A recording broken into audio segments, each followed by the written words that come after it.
All right. Uh, so, guys, I just want to show you guys. I just posted this art for the sketch cover. Very excited for it, but I thought I'd take the opportunity to kind of give you guys a behind the scenes on the actual like process, or at least the parts that I use. This is off of my Facebook, and you can kind of see that. But I'm going to show you the actual cover. Hey, how you doing, man? So this is the actual cover. It's a very rare German sketch cover. The commissioner asked me to draw his favorite character here, Batman, and I'm pretty excited about it. Yeah, yeah, super rare. According to this, 444. So yeah, so this is and it's an odd thing. Now the only thing is that's great that it's rare, but actually this cover was really hard to work on. There's a subtle film. You can kind of see it. I don't know if you can get it there. I think there was a part where I was trying to treat the cover before I started working on it. Thank you, man. Thank you. Yeah, I tried to. It was really, really difficult. So there's a film all over the whole thing, and basically it gives a. It's not quite glossy. It's actually like a matte finish over a glossy cover. So this matte finish doesn't take a lot of the materials very well. I was able at first I tried to draw on it with a pencil. I could barely see a pencil line on it. It was almost as though it was really designed for like Sharpies. And that's one of the interesting things about this whole sketch cover thing. That the Sharpie tool is probably better. Thank you, man. Appreciate it. It's probably better for these type of covers in the first place, or maybe that's what these covers were designed for in the first place. But basically they have they because the commissioners want really elaborate artwork. It's the challenge is to get more of that stuff on there, but really this wasn't designed for that. So you asked me about Copics. No, I don't use Copics. Well, I do have one here. I did use this for a little bit, but I shouldn't say erroneously, but yeah, kind of like drawing on the comic backing, sorta. This was like really like difficult. I couldn't draw anything on there. So what I did, just to kind of give you guys a heads up, I took my, no, it wasn't that. You can see all my junk here. I got a down Terrax. Joker took him down. I've got, yeah, I use my Cool Gray 20 Prismacolor sketch marker. This is like their version of the Copic sketch. And, you know, the only thing I don't like about this tool in particular, is that it doesn't really, let me see if I can get this is a 20% one. Cool Gray 20. Anyway, it's not focusing properly here. So anyway, the only downside to this tool is that these markers flood a lot, whereas Copic markers have a nice steady flow. So I prefer using Copic markers. They're just really expensive. But what I did was I just started to sketch, or initially sketch all throughout the drawing, the basic framework of what I thought Batman was going to be. And then, no, you can't refill these. No, you cannot. But they're very inexpensive, so it's almost a washout as far as I'm concerned. And then I hit it with, let's see, I don't have any, oh yeah. Then I started to do my initial drawing with my Micron pen, and it came out pretty decent. And then I went in afterward with my Pentel brush pen, which is my favorite tool. I just watched some Eric Canetti video, and he commented on this tool, how he doesn't like using it, but it's my personal favorite one. Although I like the one he uses too. That said, that marker probably would have been good on this cover, perhaps. But the other thing you can see, like it looks like an oil painting almost. The way that I had to handle it, that's how this ink is. In fact, even on the spots that are dry, they're still not even really dry. They're still like it lifts off. So I'm definitely gonna have to hit this with some sort of clear coat. Hey, what's up, man? Woo, my man. The Spillminator. Oh, thank you, man. Thank you so much. So I'm gonna definitely have to hit this with a clear coat of some sort to try to keep getting obliterated. So I did use a combination of I had fun experimenting with other tools as I was trying to make this thing work. I actually prefer at the earliest stages. I had a rock formation behind Batman that was done in just my sketch marker, and what was cool because of this waxy film surface, it almost created like a puddling watercolor effect. So the Copic marker ink, whatever it is that's in the, or not the Copic marker ink, but the ink in the Prismacolor, that actually did an interesting effect where it kind of started to puddle, and I was able to push it and pull it almost like watercolor. Then I started taking some drops of alcohol. I have a tub of it here. This is probably not the, I probably should get something higher, but 70% was the highest I could find at CVS once. I used that to kind of like make a more of like a watercolor effect throughout the whole thing and start to make everything bleed. And it freaked me out at first because this cover, as you guys have mentioned already, is pretty rare, and it started to kind of bleed to the edges. But the great thing about this film, ironically, was that it let me push all the ink off and into the art or anything. It actually was pretty friendly. I literally pushed ink back into the red, past the red inside with my eraser.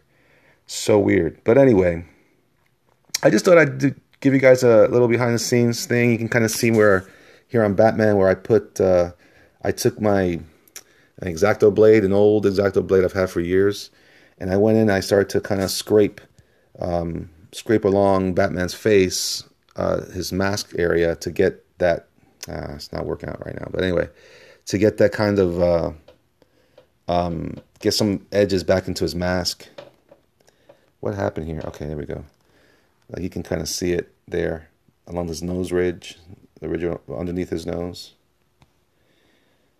I don't know what that is, but that sounds cool. Whatever he does is cool. I like his books. So anyway, that's it. I think I can show you some of the other tools I was using. This is my gel pen, a Uniball gel pen, Sino. It's pretty great. It doesn't always work. These gel pens are great when they were on regular paper surfaces, but they worked okay for this. They're good for bringing out some white in areas when I can. But as I said, you can kind of see those little strike marks there I like to put in my work.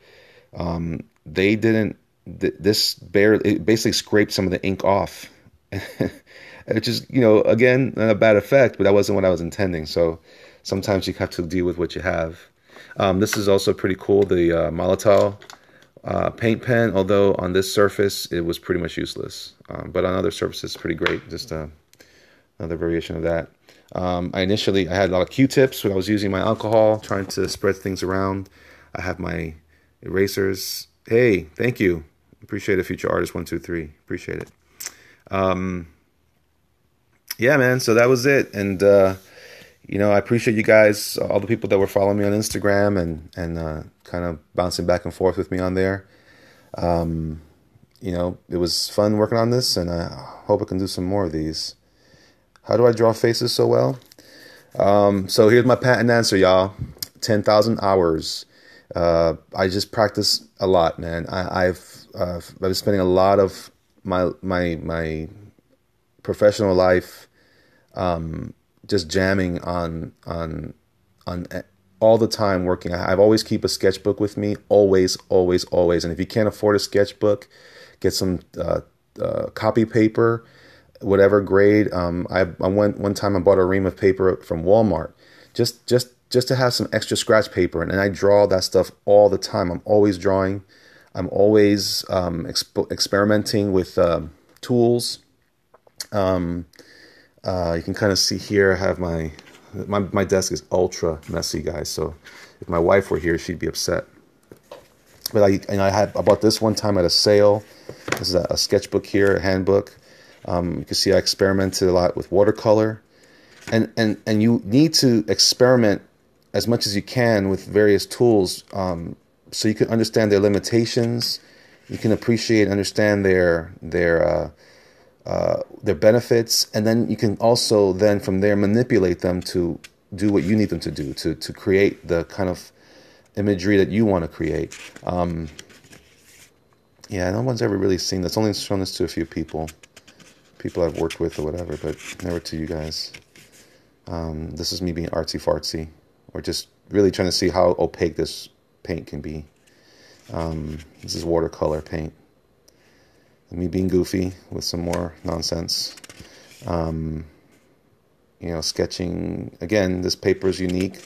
I want to experiment and feel how this paper works. So back to your question about how do I draw faces so well. A lot of practice, and I look at, I've done enough portraiture to know what works. I also, thanks, man. I also spend a lot of energy, on how to or art of books from animation. Those books have a lot of, especially Disney animation, they give you a lot of behind the scenes insights. And that's the thing about these books. Anytime you're going to read books, they're not always going to give you all the answers you need. There's no one book that tells you this is how you should do it. Most of the time, most people will not share that information. But what you do is, as you study, the more you study these images and these books and these people's overall conversations about this kind of work, it opens up new thoughts about that kind of artwork or that kind of approach, and then you start to just experiment with it. And that's where a lot of my time came from. So that's what I mean by 10,000 hours, man. I mean, they say now that if you spend 10,000 hours on anything, then you become a master at it. And so that's kind of my goal, is just to spend as much time on any given thing to get me better and better at it. Learning to draw with paintbrushes have been helpful. That's kind of what taught me how to ink. Eric Canetti the other day was showing something. He uses a marker called a Mars Graphic 3000. That's how I learned to ink with brushes. Some interesting stuff around here. Can me and your partner up on a comic? I'm a little busy right now, to be honest with you, and I do have something kind of working out with a bigger publisher, so I'll probably won't have time to work on anything on the side. But thanks, though. I really appreciate that you would even consider that. So yeah, this is me, man. This is me being goofy. This is a self-portrait.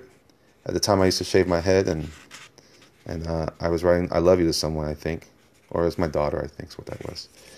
This is my friend Felix. He's ridiculous. This is stupid. Anyway, let's see. Like I said, this is one sketchbook I have. I have a bunch of these, man. I have so many of these. Yeah, just different ideas. He's trying to. Oh, thank you, man. Thank you very much. Well, this stuff is loose, so it has most energy for sure. Hopefully my other stuff can work well as well. This is a cool little shot. That was fun to do. Again, just experimenting with the brush itself, trying to draw with a brush versus trying to draw with pencil. This is, that can stand different tools. Thanks, man. This one is called a handbook. I don't know if you can see that. It's called a handbook. But it's not a. It's a cool. I guess it works for a different medium, and this is watercolor, so you can see it's got a very, the surface was super dry and or rough, coarse, so it basically took the paint pretty rough, so it doesn't ink very well. How do I come up with things to draw? Actually, the honest truth is I do a lot of experimenting. I always start off with eyes. This is me with my little goofy cartoon style. I like to always start off with the eyes and the face, and I kind of let the face of the character dictate to me what I'm gonna draw. I'm always looking for personality and soul in my work, and that's pretty much, that's more of my daughter having fun. Pretty much how I approach these things. I think my daughter took control of this at some point. Yeah, that's about. Oh, I have a couple more in the back.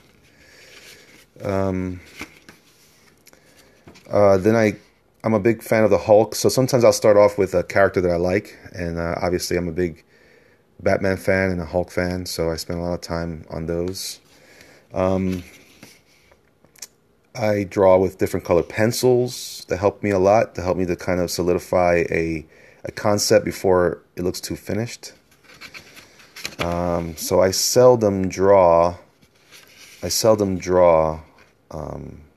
Thank you, man. Thank you very much. I seldom draw from anything else than that. I can kind of show you, I got a pile of junk here. Actually, I probably can't show you some of that. Let me see what else I have here. This is my office. This is my books. I showed this on one of my last videos. These are my toys.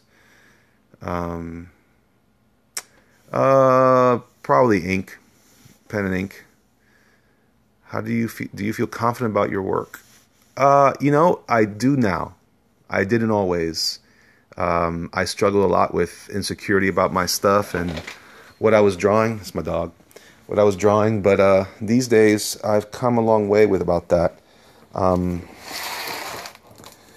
come a long way. I've actually spent a lot more time developing my style to accommodate what I think is a better look. So that same 10,000 hours I talked about gave me some more. Are you freelance? Can you say that again? I just missed it. So that 10,000 hours conversations will help me finally get to the point where I can say, you know what, I feel like this work looks like it's professional work. This work looks like it belongs on a comic shelf or in an art gallery. And that's basically my approach. I mean, pretty much there. So this is another old sketchbook I have. You can see me here working out ideas for some of my day job stuff. And then, of course, my not so day job stuff, my other life. Me working out skeleton ideas. On my last post, I talked a lot about something called, do you freelance work or do you work for a company? Okay, good question. All right. Yes, I do work for a company. I'm actually an art director for a licensed sports apparel company. But I am also a freelance artist in the evenings. So there's some more just sketching. These are notes from a meeting I had. This was a drawing I was supposed to get working on for some kind of Metroid design. El Diablo, which is always fun to draw this way. And I think that's it there. Yeah, that's all for this sketchbook.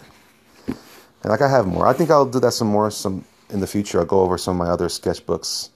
I have a whole Bible of all my different ideas and personal concepts. But anyway, guys, so that's it. Art director licensed power. Really? No kidding. We should connect. What's your next step as an artist? A graphic novel? Perhaps. I'm hoping to really dive into get some work going.